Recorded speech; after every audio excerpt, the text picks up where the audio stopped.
On a vu ces derniers jours une razzia sur les boîtes de kits antigéniques à domicile. Expliquez-nous, ça n'a pas vraiment valeur de légalité pour passer la frontière? Alors non, d'une part, on n'a pas été informé que ça allait être distribué dans les enseignes comme Aldi, on a pu le voir.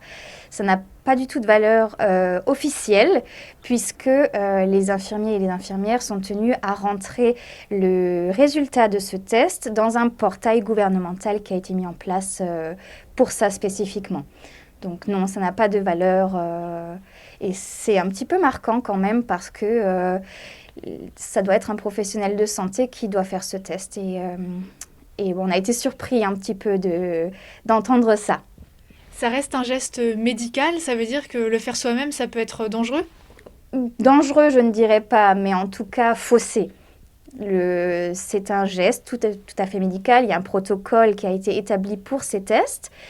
Un particulier saurait le faire peut-être après l'avoir déjà vécu, mais il n'aura pas de valeur.